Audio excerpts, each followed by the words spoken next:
Jim taught high school economics for 15 years at Harlandale High School in San Antonio and retired in 2011.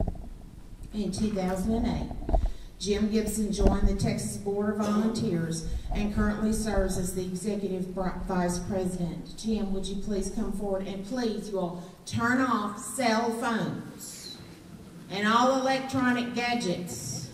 And if you have to answer it when it buzzes, please exit the room before you answer it. Okay, please show these people the utmost respect. Thank you.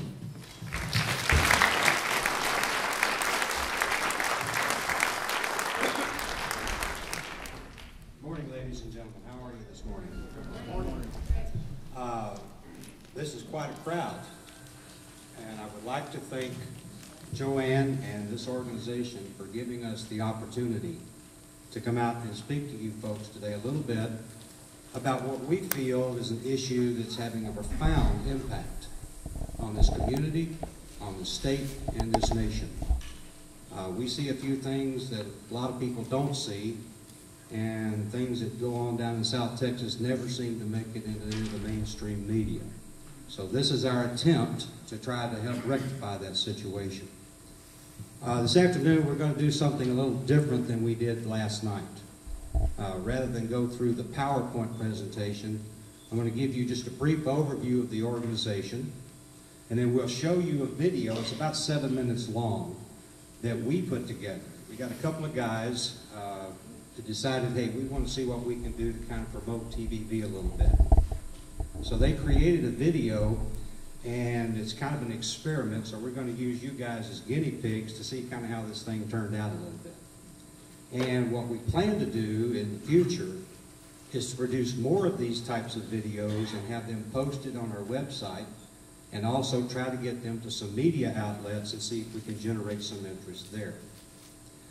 Before I forget, which I did last night,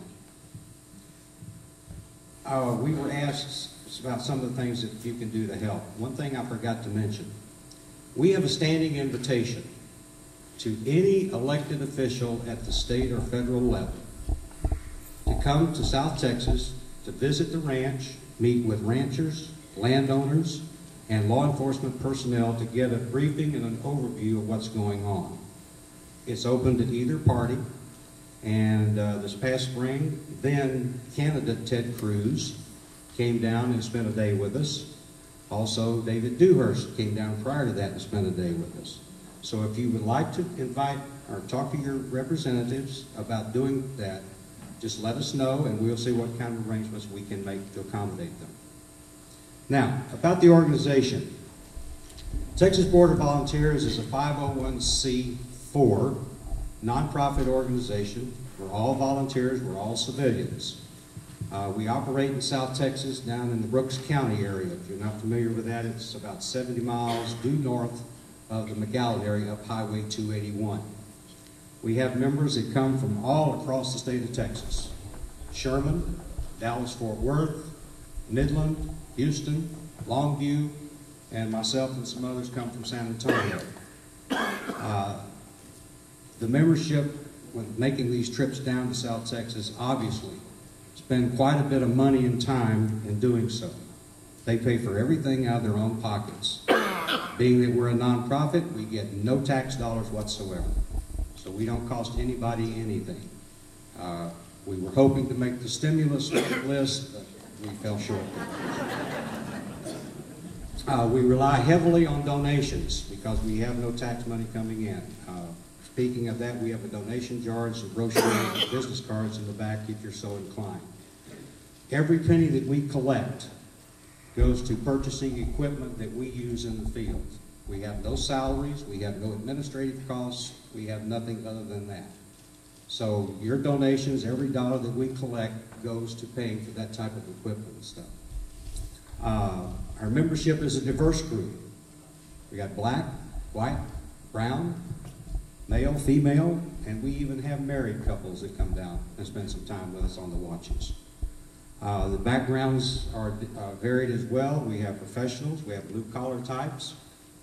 We have a lot of ex-military, and all branches of the service are represented, even the Coast Guard. We have a number of members that come down once or twice a year from out of state. Right now, our furthest member is up in somewhere in Massachusetts. We have Nebraska, Wisconsin, Oklahoma, Missouri, Arkansas, Louisiana, North Carolina, Florida, and I think that's about it.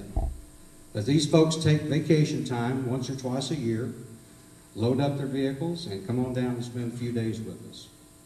We meet about 8 times a year. Wish we could do more, but being that we're volunteers, we have jobs, some of us, and some of us have families to tend to, time is limited, but we go when we can. I can't say enough about the guys and the gals that come down there. They're first-class individuals, they're great patriots, and they're committed to doing what we need to do to help stop this. Now, are we the silver bullet that's going to solve the problem? No. But we do make a difference.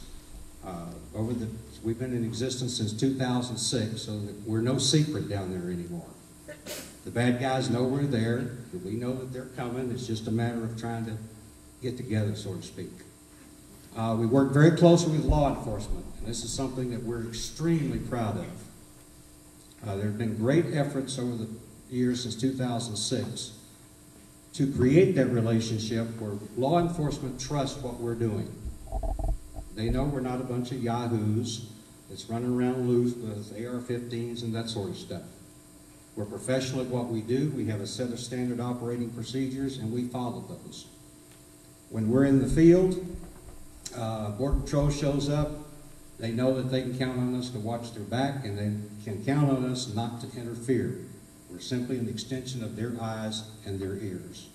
So we've come a long way in that area. As a matter of fact, when we work the gun shows, particularly in San Antonio, we have a lot of agents that come in from other sectors to attend the gun show, and they're in civilian clothes, and inevitably they will stop by our table and talk to us and thank us for what we do. Now, federal agents are not required to stop by our table. They do it because they're sincere about it. So it makes us feel real good that we've got that relationship going.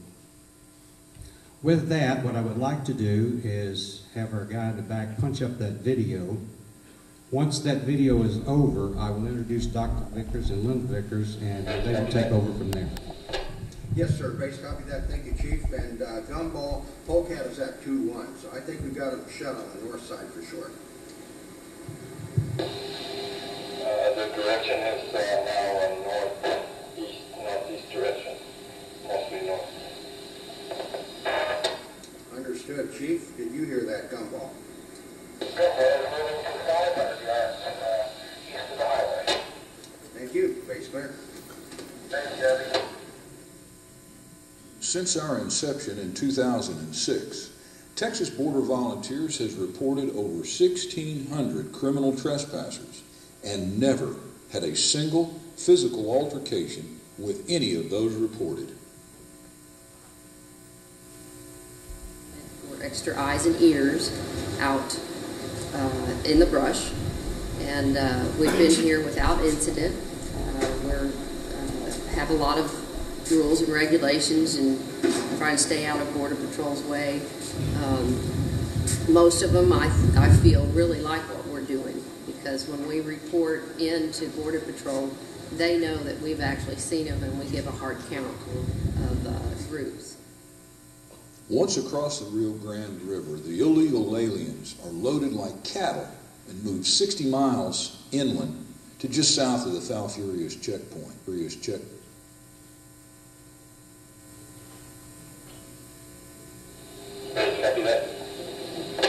Yes, sir. Base copy that. Thank you, Chief. And Gumball, Polecat is at 2-1, so I think we've got him shut on the north side for sure.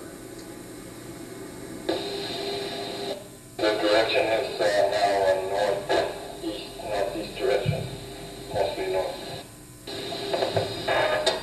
Understood, Chief. Did you hear that, Gumball? Gumball is moving to the south, east of the highway. Thank you. Base clear. Thank you, Debbie. Since our inception in 2006, Texas Border Volunteers has reported over 1,600 criminal trespassers and never had a single physical altercation with any of those reported.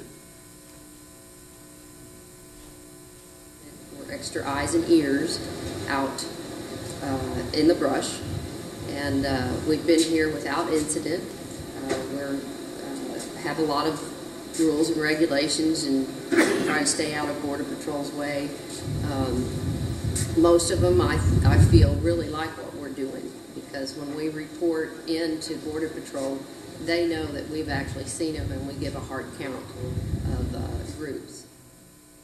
Once across the Rio Grande River, the illegal aliens are loaded like cattle and moved 60 miles inland to just south of the Falfurrias checkpoint.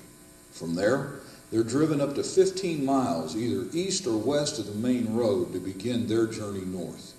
They are now criminal trespassers, being led by coyotes, who are likely American citizens. Once past the checkpoint, they begin to move towards a pickup spot. This is our area of operation. This is where we observe and report them to Border Patrol. I'm Dr. Mike Vickers. I'm a veterinarian and a rancher in South Texas, Brooks County, Texas. My ranch gate is about 69 miles from the bridge that goes into Reynosa, Mexico. We're being overwhelmed here with criminal activity, drug dealers, backpackers coming through our property, human smugglers bringing people in from all over the world coming through our property, fences being cut, water sources being destroyed, vehicles being stolen, ranches being set on fire, homes being vandalized. I had a client in my office today that his ranch house has been vandalized 5 times, including this morning. And it took the Border Patrol 2 hours to get there this morning. The perpetrators left. When he pulled up, they ran and left, but they were already cooking breakfast and had already ransacked his house. It's the 5th time in probably the last 2 months that his house has been broke into. And it's impacting everyone's lives that live in rural South Texas and live out on in these ranches. The wives or the kids can't go out on the ranch and enjoy the ranch or venture out on the ranch without, a male supervision or a ranch hand or somebody accompanying them with a firearm, Falfurrias lies in the middle of some of the harshest, most inhospitable terrain in all of southern Texas. Crossing this land requires stamina, skill, and a professional guide. Even then, the stakes are high. We do come across a lot of people that die from dehydration and exhaustion, I heard. Lots of deaths out here. We're up to 105 this year, which is the record. The record used to be 84 individuals found in the brush, deceased. It's 105, and we just started in the month of October, so it's going to escalate. My dogs at one time brought a woman's head, a skull. In the beginning, it started trying to make a difference. We want to make people aware of what is actually going on the ground here.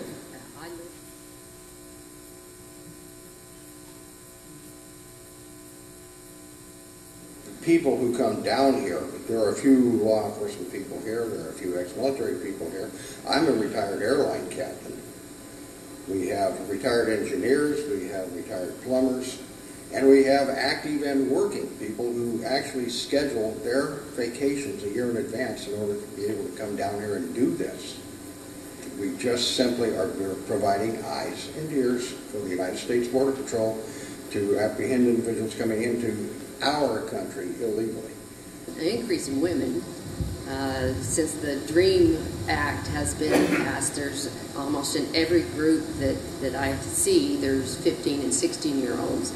Some would say, oh, but they're not eligible, but fraudulent documentation is just rampant. They will find a way to, get these individuals in.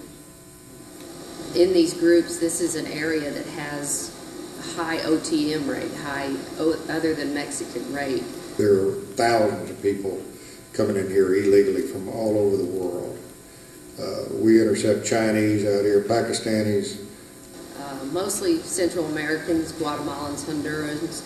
People from all over the world, Somalians, Sudanese, the list goes on and on and on.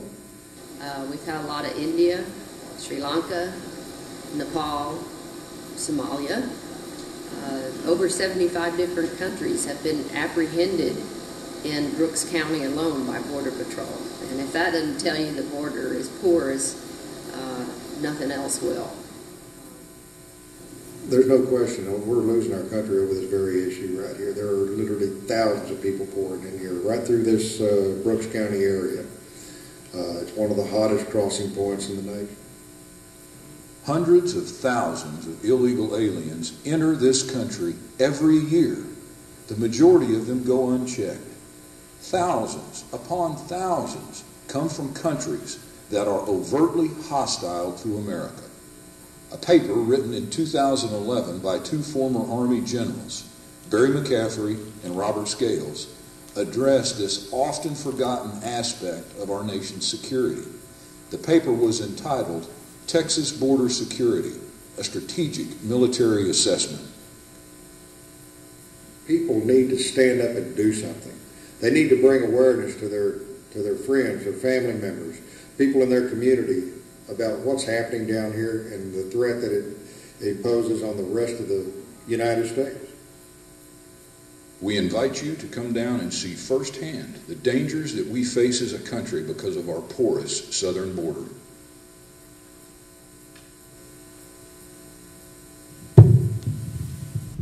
What you think? Pretty good video? Again, we're kind of amateurish with this right now, but we're going to try to get better with it. This is really our first attempt, and hopefully in the future we're going to be able to expand on this and build it up a little bit. So I kind of wanted to get your reaction and see what you thought as an initial product. With that, I'm going to introduce Dr. Mike Vickers and let him take the floor. Dr. Vickers was born and raised in Sinton, Texas. He graduated from Texas A&M. 1972. Graduated from the College of Veterinary Medicine in 73. He has a veterinary practice in South Texas. And one of the more significant aspects, he discovered the Ames strain of anthrax that surfaced after 9/11. He was appointed by Governor Perry in 2005 to the Animal Health Commission and currently serving his second 6-year term on that commission. In 2005, he was the president of the Minutemen Civil Defense Corps, and in 2006 became the co-founder and chairman of the Texas Border Volunteers. Linda Vickers, born in Mission, Texas, 1956, graduated from Mission High School, graduated from Texas A&M, and was a member of the Texas A&M gymnastics team from 75 to 1976. A resident rancher of Falfurrias with her husband since 1996, assisted in the structure and formation of the Texas Border Volunteers, and currently serves as our Chief of Staff. She's a member of the Falfurrias Border Patrol Community Partnership and completed the Falfurrias Border Patrol Citizens Academy in 2009. Linda's kind of our link to Border Patrol. She's also a member of the South Texas Property Rights Association. With that, I'll turn it over to Dr. Vickers. The floor is yours, sir.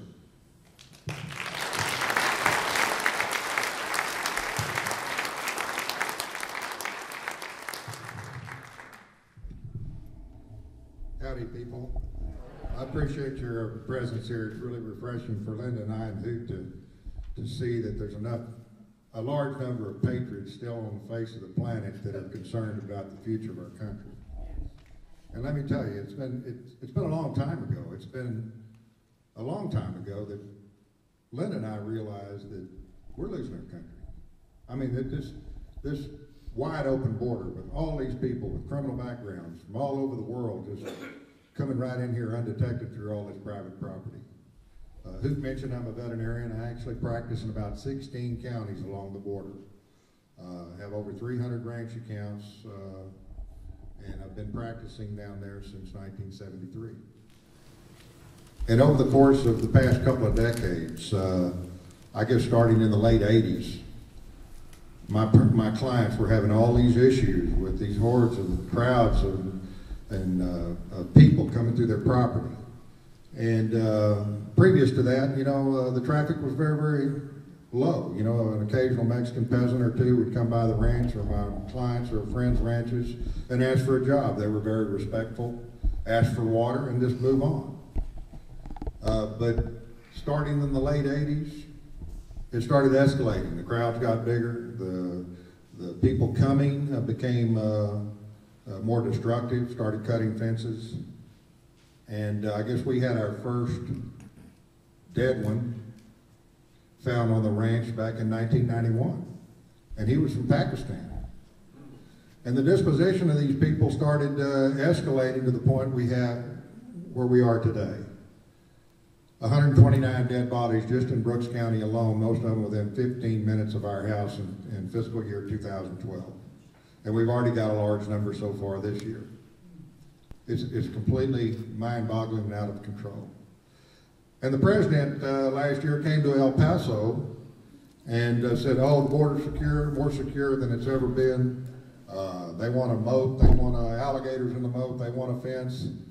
Well, I have the Border Patrol statistics for that 5-day period when he made that statement in El Paso, Texas. The Border Patrol, that particular 5-day period, apprehended over 5,000 illegal aliens from Brownsville to El Paso from 35 different countries. And tons and tons and tons of marijuana, methamphetamine, cocaine, and black tar heroin. 1,500 in the El Paso sector were apprehended. And that's a secure border under this administration. A couple of weeks ago, Janet Napolitano came back to El Paso and made the same statement. Well, since then, we've been getting calls from a lot of news media to find out if, in fact, that's the truth. We've got the New York Times coming Sunday. We've got NBC coming this week. And we're going to tell them the truth, just like we're here today to show you the truth. The truth is that this administration is lying and deceiving the American public. Our border is far from being secure, it is totally insecure.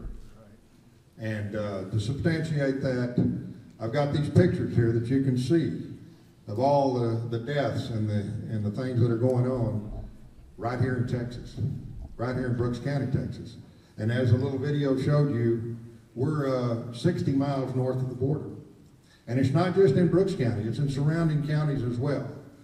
But the Zeta cartels control the smuggling in our area. They're affiliated with many different gangs. I've got pictures of gang members here that have been caught during our operations. I've got a photograph of a Mexican Army ID that we found out on private property where Mexican Army individuals are affiliated with the cartels and bringing people in here, bringing drugs in here. I've got pictures here that demonstrate individuals coming through our private property carrying large volumes of drugs. And this has escalated. And to talk to you a little bit about our close relationship with law enforcement. Over 5 years ago, the Texas Rangers came to us. They wanted us to put some new gang cameras out on some of these trails. Actually, prior to that, we'd taken Colonel McCraw, back when he was head of Homeland Security. We took him out on some of our operations and showed him a lot of these trails out between the ports of entry, between these checkpoints off the border. He couldn't believe it. He was amazed. And after that, when these cameras became available, they asked us to put these cameras out on some of these trails and they would monitor them. Well, we did. They brought us 20 cameras. Linda put them out. She learned how to operate them and everything. And I think the first 6 weeks we had over 900 hits. And since then, this, I think we're on our 5th or 6th generation camera. And the Border Patrol and the DPS and Texas Rangers have developed a great working relationship together. And now I think we have nearly 1,000 cameras. So this has been a very, very positive happening. And there's some of these camera photographs on the table today that will show you some of the backpackers and drug dealers and groups of people that are coming through these trails that we've identified as Texas Border Volunteers. We've actually identified over 500 trails between Laredo, Texas, and the border, the coast, that are heavily used by drug traffickers and human traffickers. And I'll try to make this real quick. Linda lives on the ranch about 75% of the time without anybody there other than her dogs. She's got some great dogs that protect our property. She's got them trained. They help the Border Patrol find some of these people that are hiding, that are perpetrators and coming through our property. I'm going to get her up here to talk to you a little bit about it. But I can assure you that where we live, we have learned the depravity of man. These bodies are all homicides. These are people that have paid large sums of money. They've contributed. They've broken our laws by coming into our country. They've contributed to organized crime. I'm talking about stolen vehicles that transport them and supporting these gangs and these cartels. They're guilty of that. But a lot of them are innocent people that are duped of their money. And when they get out there in the brush, they're lied to. They're told that they may not be in the brush for 30 minutes. And 12 hours later, they're cramped up. The cartels or the coyotes are beating them with a stick, and then they tell them, well, we're just going to leave you here and you're going to die. They don't call 911 to get somebody to come help them. They walk off and leave them, and this is where they die. And as Border Volunteers, we save a lot of these people. We save hundreds of people that have been left alone and are lost, and we find them and rescue them. A lot of them require medical attention, and we help them get that. So I want to leave enough room for questions. This situation is getting worse. Since they started talking about the DREAM Act and so forth back last year, the numbers have escalated. I'm talking doubled and maybe even tripled. And I'm sure if they attempt to pass a work visa program in the future without securing the border, it's going to be even worse than what we're having to deal with now. So I'm going to turn it over to Linda for a little bit.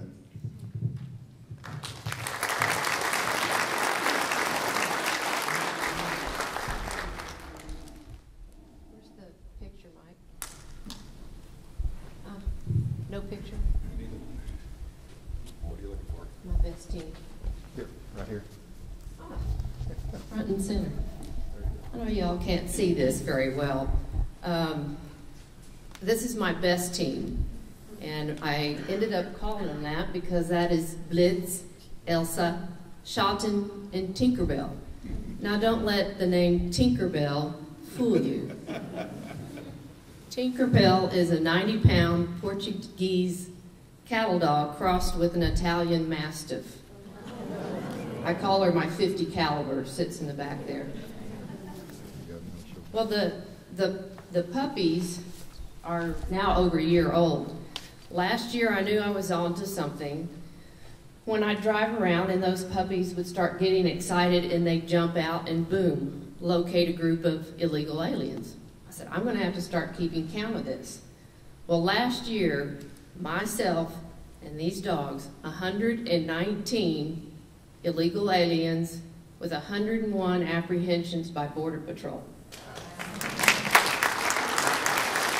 And that's not even on our whole ranch. Our ranch, by South Texas standards, is small, 1,000 acres. That's just around my house and tack room area. I mean, it even blows my mind, and I'm used to this stuff.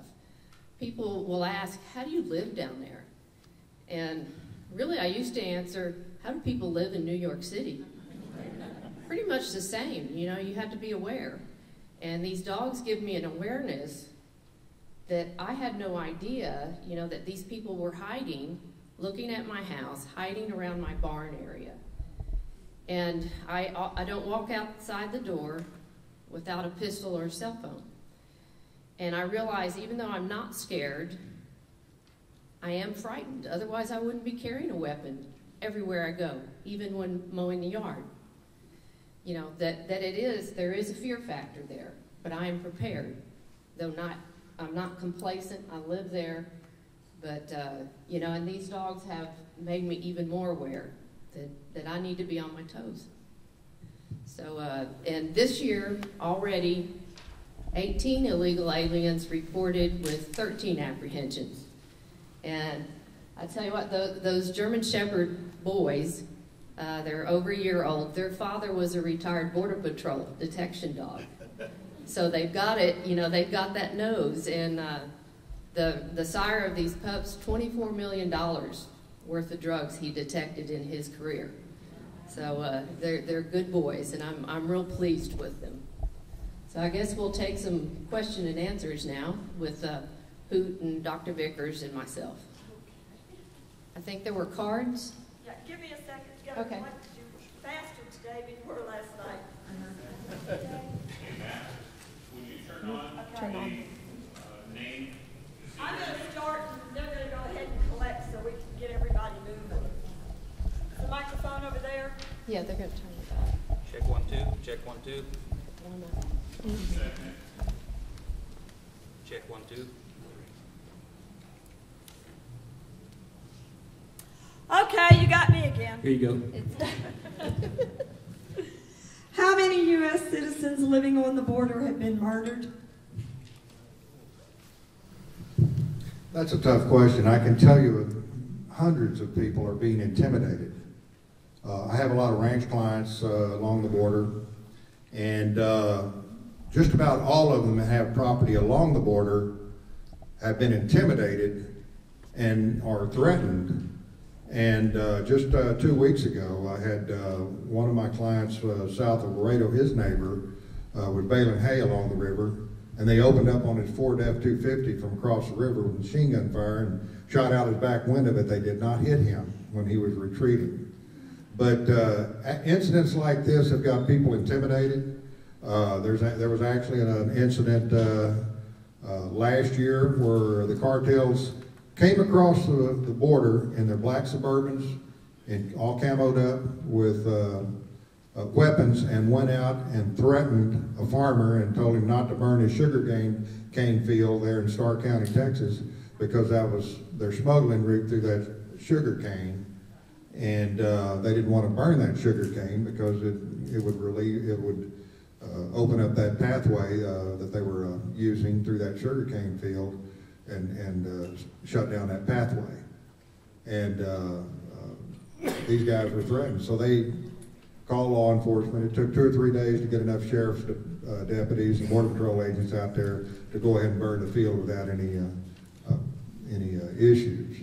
But I can tell you right now, I have a lot of clients that see criminal activity on their property.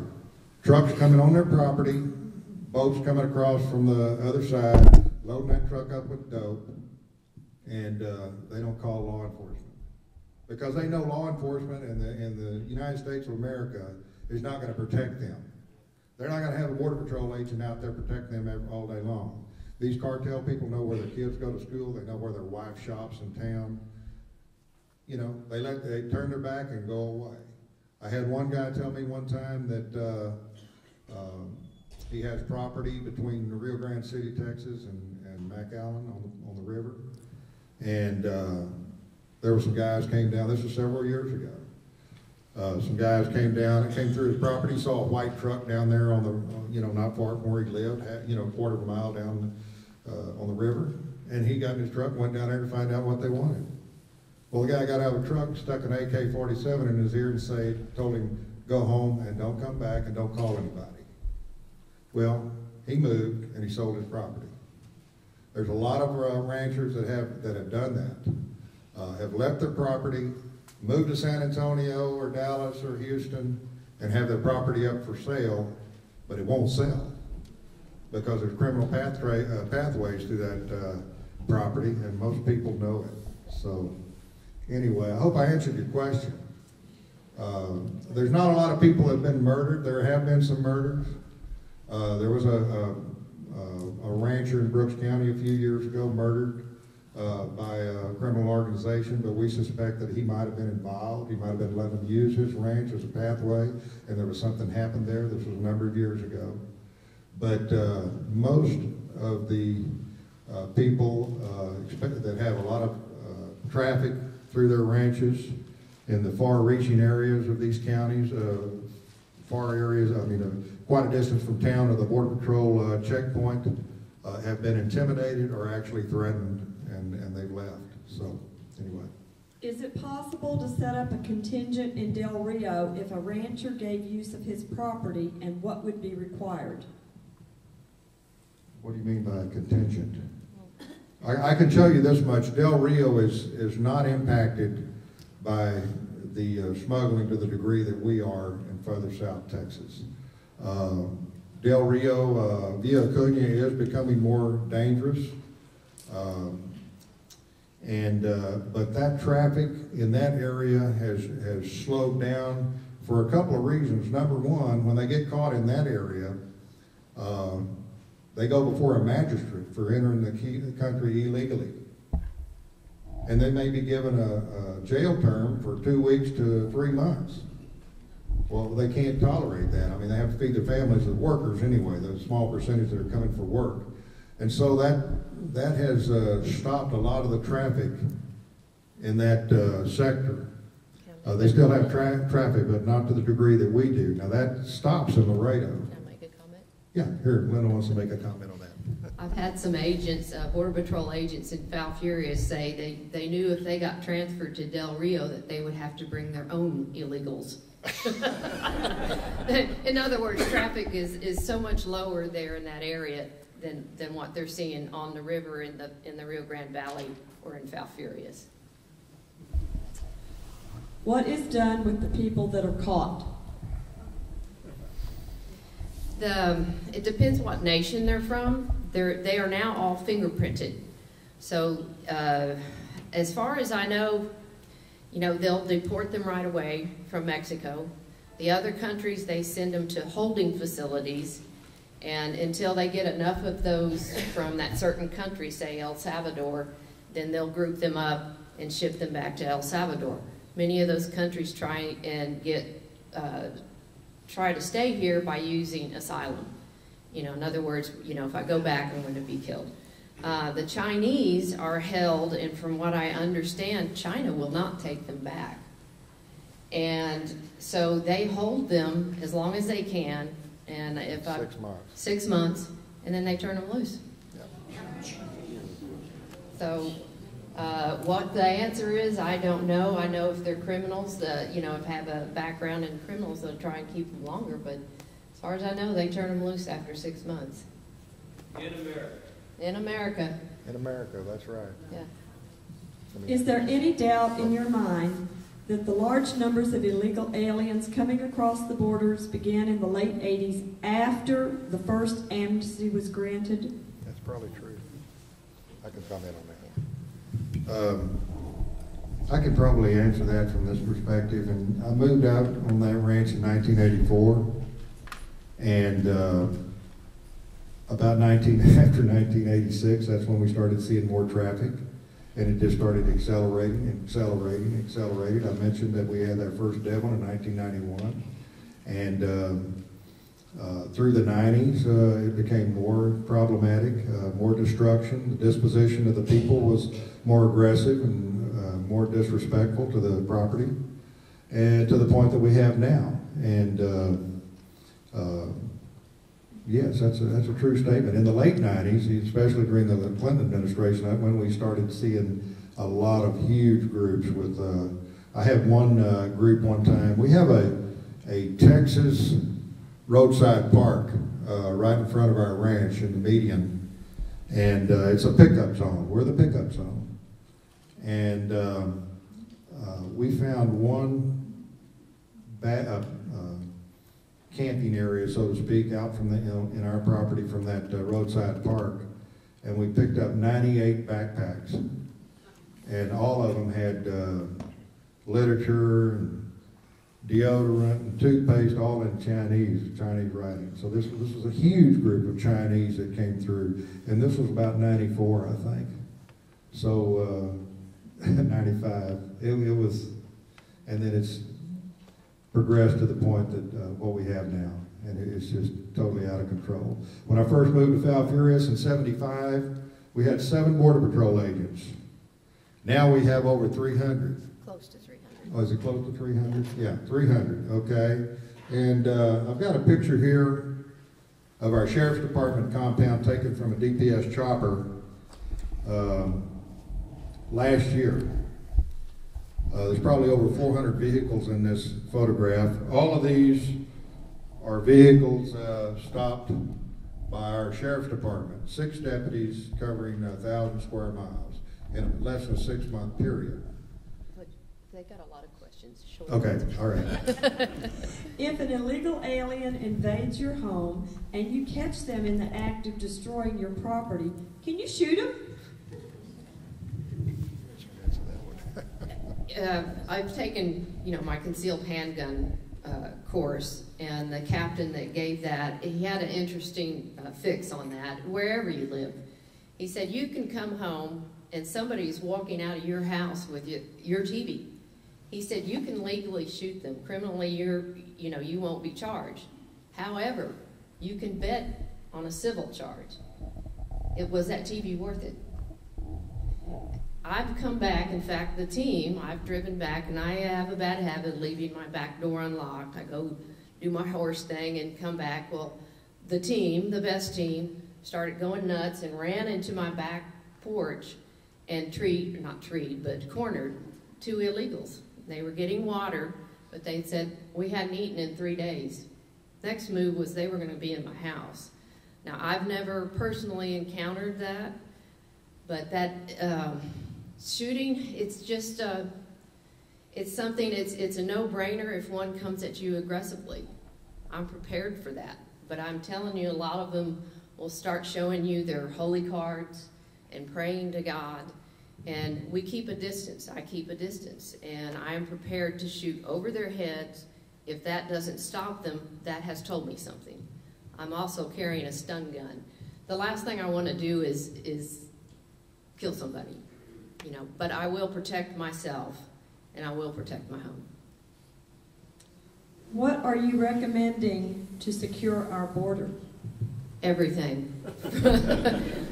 Myself, I think the fence has a place, legislation, just enforcing our laws we have. Let's take away the entitlements. I mean, it's gotten out of control. Our hospitals, our schools, and this anchor baby problem, that is not what that amendment was for, and that's what, and it all boils down to, they abuse our system. And in my mind and in my opinion, that is basically what the majority of these illegal aliens are coming for, the entitlements. There are some that coming to work, but they also like those entitlements. It's our fault. It's our fault, yeah. We need to demand internal enforcement. This administration has stopped ICE from any internal enforcement. Back in the 80s, the Border Patrol did the internal enforcement, and that's the way it should be.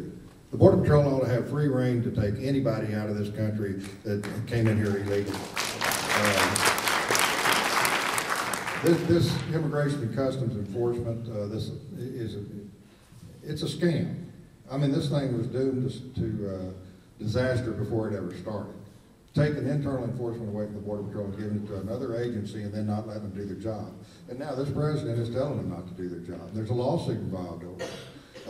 Internal enforcement is a must. In the vein of last night and that question, you addressed the money going across the border and why that was not going to. Would you tell these people that? Yes.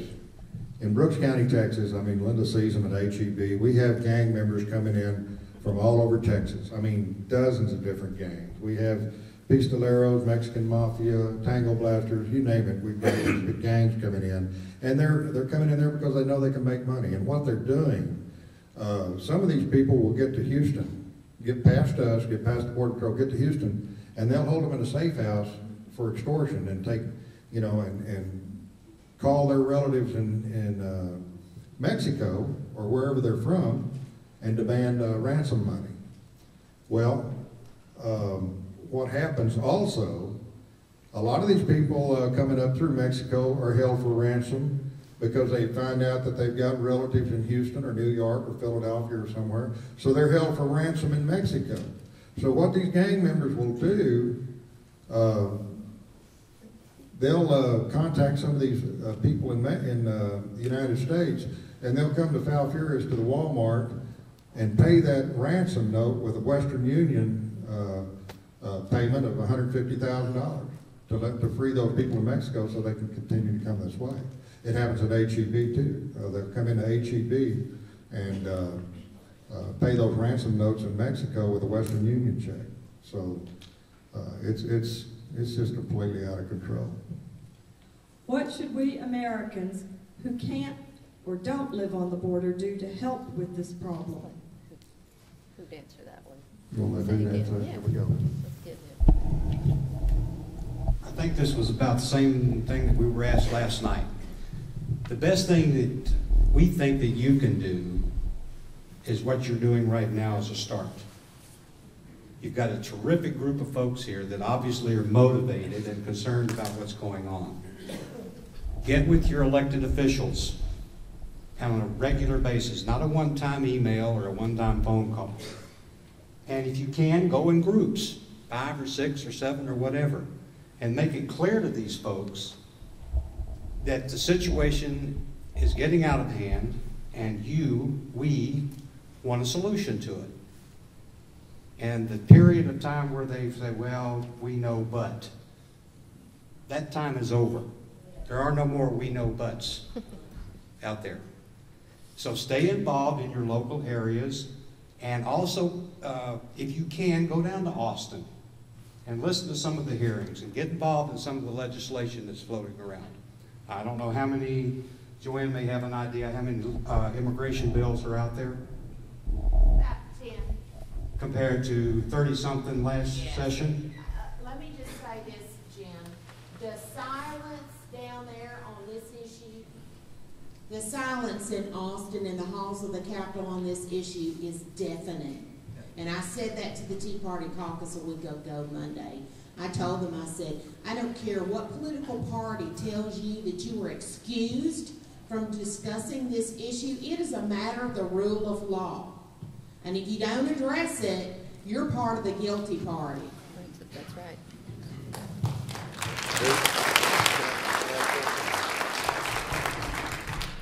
Another thing you can do, I don't see this administration doing anything to protect the border and to protect us as citizens. They've proven that they're not going to do anything. They've lied, to the American public, they've deceived us. But the state of Texas can. And we need our state officials to allocate more funding for equipment and resources to cover this border. One thing that is really top on the list is another helicopter to be stationed in Edinburgh, Texas, to provide more air support for our operations. You know, For DPS. and the DPS, yes, for DPS. Right now they have 1 helicopter and 3 pilots down there. They fly most of our air support at night.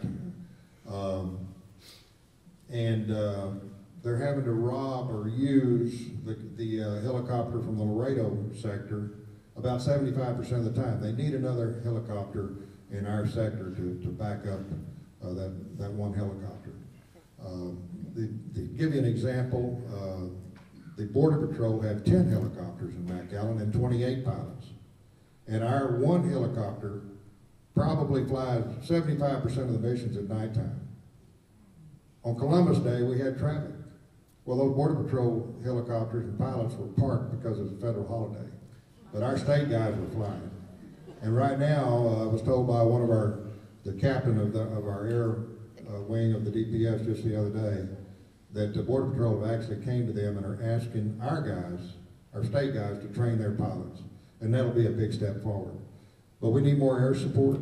We need more Ranger recon teams. We need more pay for our DPS officers. The DPS officers down there on the border in these rural areas that I do practice in are carrying snipers with them. You get pulled over by a DPS officer, he's got a camouflage sniper with an M4 sitting next to him. That's how bad it is. And these guys need more pay. A lot of these DPS officers are leaving the DPS to go to get an oil field job or something like that. we've got to step up and support our DPS and our Texas Rangers more. Who can join the Texas Border Volunteers, and are there age limits? The only age restriction we have is you must be at least 21 years of age. Beyond that, I think we've got a couple in their 70s and maybe one in their 80s, I'm not sure.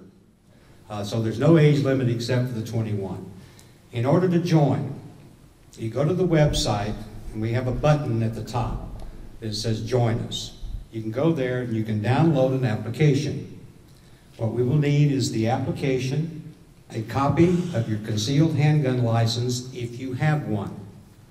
If you don't have a CHL, then we require a $50 fee because we conduct a background check. Being that you do have a CHL, that tells us that your background has already been done. You'll also need a passport-sized photograph because once the process is finished, we will issue you a TBV ID card with your photograph on it. Typically, it's not a long process to go through. It's just a matter of getting us the documents and everything falling into place. So there shouldn't be any problem there. Repeat that website again. Website is texasbordervolunteers.org. Now, let me give you a word of caution. When you look at it, or if you go to it off the regular website that we have posted, you're going to get a redirect because we've just recently completely revamped our website. So you're going to have a little pause. It's supposed to redirect you to the new website. So be patient with it when you log on. We also have brochures back there, have the old website on there. Yes, brochures and business cards both we have available with the website. And also, just a reminder, we are on Facebook. Are any of you on Facebook? Nobody does Facebook. Yes, they Oh, okay. They're just not raising their hands. When you go and log on to your Facebook page, go up to the top where you got a little search window and type in Texas Border Volunteers, and that will take you to our page. We're up to 2,100 and something. Yeah, over 2,100. Over 2,100 the last time I checked. And what you can get from the Facebook page is a lot of the information that Dr. Vickers and Linda and I have been talking about, because we go through and we select critical stories about the border, specifically in South Texas. So this saves you some time. You can go there and you can read. We also post a lot of great photographs that you can look at. The video that we showed earlier has been posted, so you can go there and watch the video. We've been at it about a year. We started about a year ago. So we're continually improving it and building it up, and we think it's a great source of information. If ranchers try to sell their property, will cartel members try to buy their ranches? We've actually got that going on right now. They're buying small tracts of property and operating out of those small tracts of property in Brooks County, Texas. And then elaborate on how it's hard to sell a ranch now. Well, traffic. Yes. Big ranches, a lot of the people that have thrown their hands up in the air and left because they're afraid of being kidnapped on their ranch. It's less than an hour to Mexico. Some places even less than 30 minutes. We have a ranch in Jim Hogg County. It's 30 miles to the border. A lot of ranchers are afraid of being kidnapped and held for ransom. So they've left, and they're trying to sell their property. I mean, some of these ranches, you can actually see the human trails from the air. They won't sell. They can't sell. And so it's having an impact on our area from that standpoint as well. Yeah. Let me add just one thing to that. In addition to the real estate, there have been some reports that the cartels are also investing in commercial property on this side, actually buying up small businesses and things of this nature. You have to understand, two things are important to the cartels: money and power. One begets the other. And their business model is dynamic. It's always changing to accommodate whatever they're facing. There's nothing these people won't do. And as I said last night, this is like a cancer that's metastasizing under the surface. Nobody sees it, but it's there. And it's going to get to a point, if we don't do something about it, then we're going to be in for a world of trouble somewhere down the road. These guys are serious about what they do, and if there's money to be made, they'll find a way to make it. What equipment do you need, and what is your budget requirements? Go ahead, Eric. I'm not sure what the budget requirement is. Do we have a budget? No. Linda Equipment. might be able to address that, but All right, let me do the equipment, and then I'll give Linda the budget. Equipment. Typically, you'll need camouflage type uniform. ACUs, the Army issues, is what we've started out with. We're transitioning a little bit at a time, looking at the multicam. A camouflage outfit, you need good two-way radios. We use Midland GMRS 1000 or 1050s. Yeah. Okay, 1000 1050s.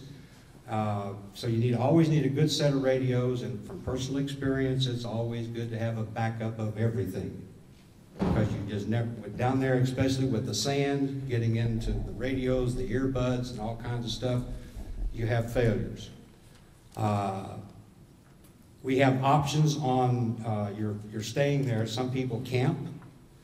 Some people use the bunkhouse. We have limited bunk space available. We can sleep up to 11. For the ladies, by the way, we do have separate restroom facilities. For the ladies, we have a full shower facility. We have microwaves, refrigerator, freezer. So you bring your own food. Some people don't even like to rough it, so they stay in town in a hotel room. thermal. Well, our See, that's equipment. about equipment. Oh, we provide the thermals and the night vision. Now, we do have some members that have purchased their own, but you're not required to bring it. I will tell you, as it stands now, if you are a volunteer and you come down, you will get at least one thermal or one night vision unit. And trust me, those things are wonderful to use out in the field. Where our donations go. And Doc just reminded me that's where all of our donations go, is to buying those night vision units and also replacing vehicle equipment that's starting to wear out. We just purchased a new Polaris, and we're currently paying on that. What's the cost? There is no cost to join. I mean, what is the cost of that night equipment? Around 24. We can 25? get the Gen 3 night vision. The Gen 3 night vision, we have a supplier that will sell it to Texas Border Volunteers for $2,400 thereabouts. Now, since we're 501c4, we don't have to pay tax, but we can get you that price, you know, as a member, but you would have to pay tax. We also have the thermal units, which range, we have a couple big boys that will reach out there 600 yards. Now, those little babies cost $10,000, and we've got 3 of them. And then there's a little baby thermal, and though it doesn't reach out that far, it works excellent, and I think we're getting those for just under $3,000 also. Satellite phone. Oh, and we've now purchased rented satellite phones, because in some of these areas, cell phone coverage is just bleak, if non-existent. I will add, we have a container back there on their table if you're so inclined to donate and help them. We'd appreciate it. Can't illegals in far south portion of the border be presented to the magistrate as is done in the northern portion of the border?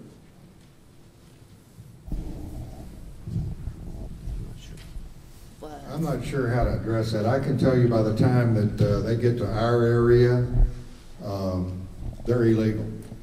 And they've all contributed to paying a coyote and contributed to organized crime to be bought in. Are you saying that can they come across the border and go to a magistrate? I don't know that that exists. I do know that they can come across the border. There's a lot of people, there's a 25-mile limit there. I mean, they come across the border all the time for commerce, trade, and so forth. And there's a lot of people in the valley that actually hire them.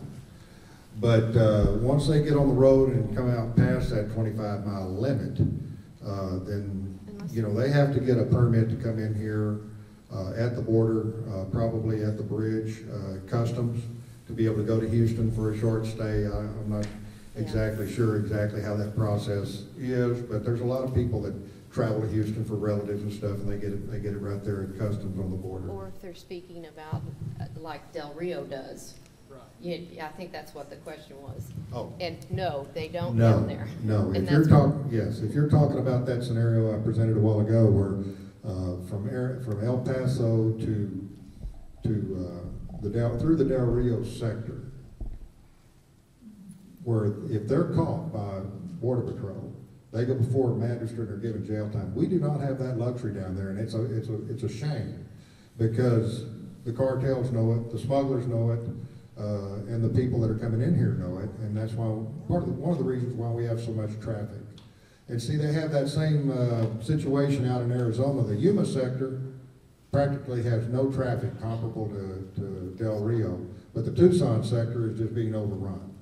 But here lately, our sector is the top sector in the United States for human smuggling and drug smuggling. Border volunteers have access to over 2 million private acres. You can only cover a small part. How many more volunteers do you need to cover all of the acreage? Probably at least 10,000. I mentioned the 500 trails. We actually, during our operations now, even in our last operation, have overwhelmed the Border Patrol where they could not respond. And part of it is because President Obama, in his infinite wisdom, back in October 2 years ago, cut the Border Patrol budget here in Texas. He doesn't like Texans for some reason. Maybe it was Governor Perry. I don't know, but I can tell you this much. He hates Texas. He hates us. And to substantiate that, he cut the Border Patrol's budget so bad that it even impacts their gas allowance, where they cannot go out on private property on far reaches of these counties, far distances from the checkpoint because of their gas allowance. And some patrolling. And that's the areas that we try to cover for them. It's very, a lot of ranchers have issues that way. The further out you're away from that checkpoint, the worse it is, the more dangerous it is, and the less likely you're going to see a Border Patrol agent because of the budget constraints. Their night brush crews have been cut back, and that's who we depend on to respond to our traffic. And we had 2 nights during our last op where they could not respond. Just to add to that real quickly, when we're out and we have a group that's been reported and Border Patrol responds, it's not unusual for us to loan them our night vision and thermal units. And it's not unusual for us to move them from one position to another in the back of one of our vehicles. So this kind of dovetails with what Doc was telling me. Is there any cooperation between the Mexican Border Patrol and the U.S. Border Patrol? I have absolutely no idea. That's speculation. I don't think they have a Mexican Border Patrol. Mexican military. Yeah, I can tell you this much, that there are branches of the Mexican military that work with our Texas Rangers, and in particular the Mexican Navy. And they're the ones that have the helicopters that President Bush gave to them years ago. And that's the only military branch of the military in Mexico that our Texas Rangers trust. And that's it. Somewhat. Somewhat. I don't think that's it. Okay, I just have 2 comments here, but I think due to the time constraints and everything, we're going to wrap up our questions. Do you have any here. more questions? We'll make them quick. This is just comments. Okay. It's not questions.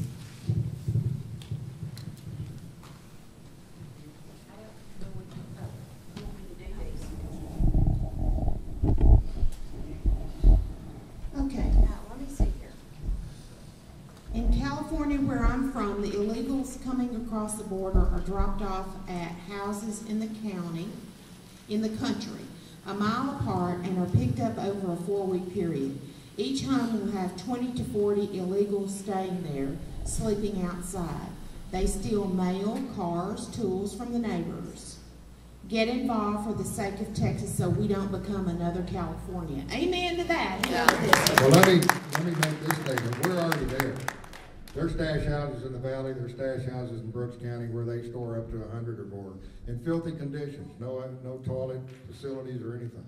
And they may be held there for weeks So we're already there, and this is a huge problem. There's stash houses in San Antonio. Yes, stash houses are everywhere. And these stash houses in Houston that are holding people for extortion, to extort more money out of their families, it's an everyday occurrence. We have it in Brooks County and surrounding counties, and in particular in the valley. So it's a big problem. Before we close this out, I just wanted to say that on behalf of myself and Dr. Vickers and Linda, that this has been a truly terrific experience for us. And we appreciate you guys inviting us and making us a part of this community. All y'all. Give Dr. Frank.